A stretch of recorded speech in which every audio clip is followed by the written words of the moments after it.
crocheter une maille serrée, un granit et c'est parti. C'est pas compliqué, on va y arriver avec nos mamies. Mamie crochet. Bonjour à tous, j'espère que vous allez bien. On se retrouve aujourd'hui pour un nouveau pas à pas. Petit pas à pas que j'ai terminé. Et après, je me suis dit que j'aurais pu en faire un tuto quand même.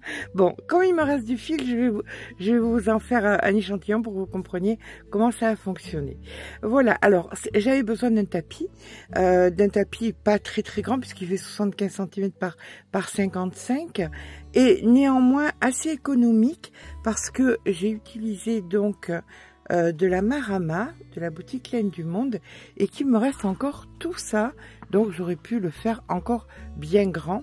Alors, j'ai utilisé en fait 2 pelotes de celle-ci. Alors, je sais que vous allez me demander les numéros, donc alors faites selon votre colorimétrie, mais pour celles qui voudront savoir les numéros, celle-là c'est la 752, j'en ai utilisé 2 puisque c'est le fond, vous voyez, comme ça. Ensuite, celle-ci, eh bien, vu qu'il y a 2 rangs chaque fois, il me reste ça. J'en ai utilisé une, pas tout à fait une, puisqu'il me reste tout ça encore. Et la marron, pas vraiment marron, mais un petit peu marron, il me reste encore tout ça. Donc, vraiment de quoi faire. On peut faire un porte-monnaie, un petit sac, on peut faire encore plein de choses avec tout ce qui reste. Donc, comme je vous disais, 2 de celles-ci, une de celles-là et une de celles-là. Vous aurez donc un tapis d'approximativement, selon votre façon de crocheter, 75 par... ça y crochette vraiment très serré. On va dire 50 et pour ces crochettes à peu près normales, 55 cm. Voilà.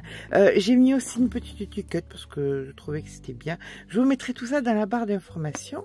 Pour ma part, j'ai utilisé un crochet en 3,5. Vous crochetez normal, prenez du 3,75. Vous crochetez, voire du 4. Vous crochetez serré, passez en 4, voire en 4,5. Voilà. Mais écoutez, je vais vous faire un petit échantillon pour que vous puissiez comprendre.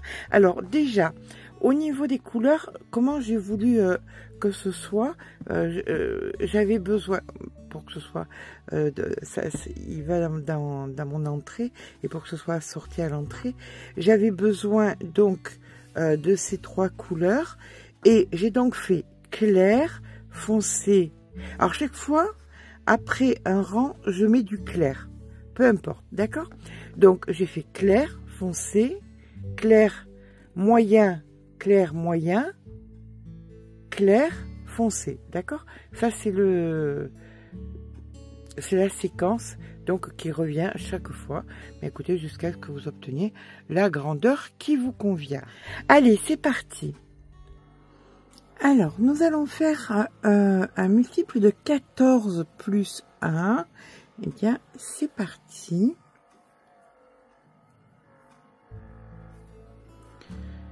Une, 2, 3, 4. Alors, ce qu'il faut savoir, c'est que nous avons 4 rangs de répétition. D'accord? C'est très important. Donc là, vous avez fait votre multiple plus 1. Et nous allons commencer donc avec une maille en l'air. Et on vient faire dans la première maille, donc une maille serrée. Dans celle qui suit, une deuxième maille serrée.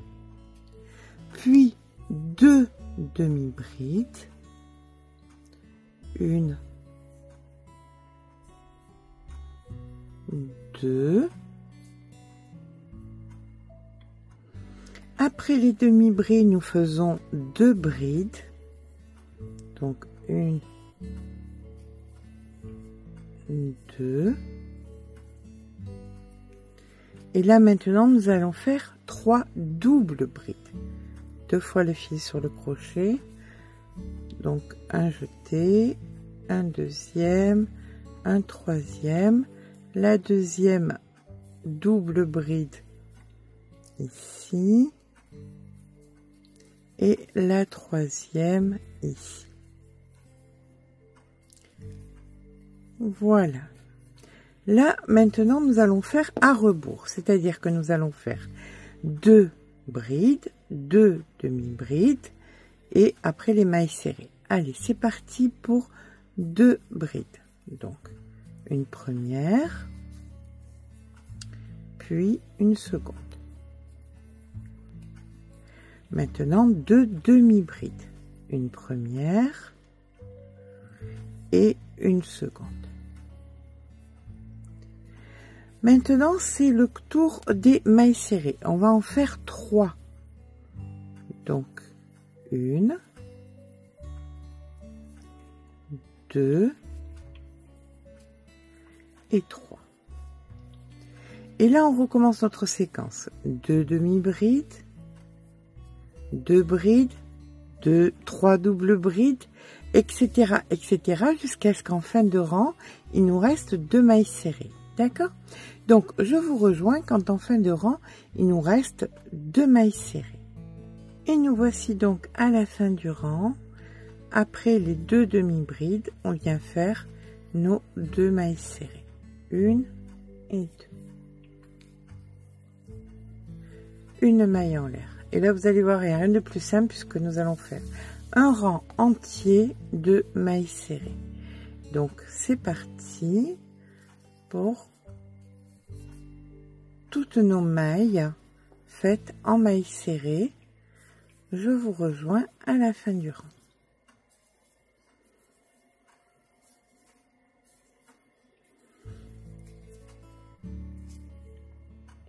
Voilà, quand on termine donc notre rang de mailles serrées, c'est là que nous allons venir changer de fil, ou pas, hein, ça vous ferez comme vous le sentez. Donc on vient couper notre fil ici, et là on vient prendre la couleur suivante. Alors le mieux c'est généralement de garder les 2 dernières mailles et de venir prendre la maille, le fil, le nouveau fil avec, comme ceci. Là vous allez attraper donc le fil que vous étiez en train de travailler et le fil que vous venez de mettre, et on va les travailler, les rentrer en même temps. D'accord? Donc on fait une maille en l'air, on tire bien évidemment pour que ça tienne. Et là par contre maintenant on va décaler. Vous savez, comme je vous ai dit tout à l'heure, c'est une répétition de 4 rangs. Donc là on fait une première maille en l'air, une deuxième et une troisième, et ça c'est équivalent à une double bride. Donc là maintenant nous allons faire notre deuxième double bride tout en rentrant le fil en même temps. Comme ça on se prend pas la tête, ce qui est fait n'est plus à faire. Donc nous avons 2 doubles brides. Là maintenant nous allons faire 2 brides tout en rentrant le fil. Donc une première, une seconde, et là vous refaites tout ce que vous avez fait sur le rang précédent, c'est simplement que c'est décalé. Donc là nous faisons 2 demi-brides, 1, 2, 3 mailles serrées, 1, 2,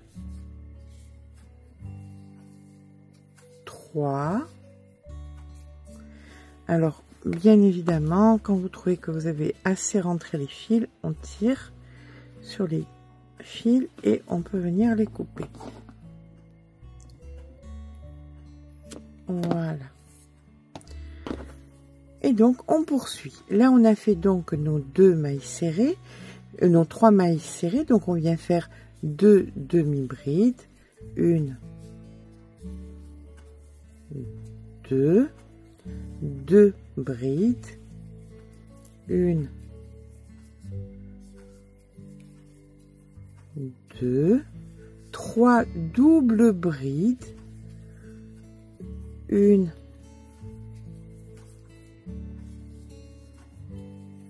2,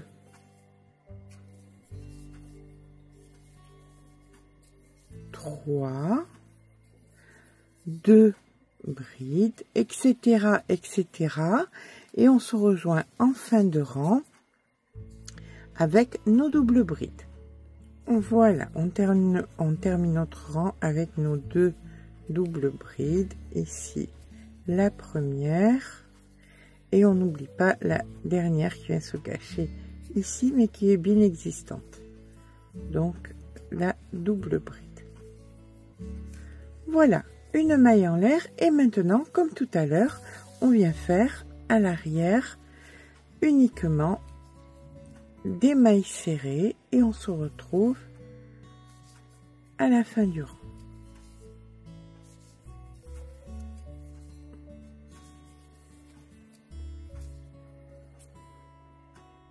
Et voici donc nos 4 rangs de répétition de terminés. Donc comme tout à l'heure, on coupe le fil. Là c'est pareil, on va venir prendre le fil. Alors moi dans ma structure, comme vous pouvez le voir, chaque fois je débute par mes mailles serrées, par mes 2 mailles serrées avec la couleur la plus claire. Vous voyez, donc là c'est les 2 mailles serrées, là les 2 double brides, 2 mailles serrées, 2 double brides, etc., etc. Donc je vais reprendre encore une fois ma couleur claire ici. Hop, je tire et je tire, je fais une maille en l'air, je tourne le travail, mes 2 fils, je viens les mettre à l'arrière et je recommence mon premier rang de répétition, c'est-à-dire les 2 mailles serrées, 1,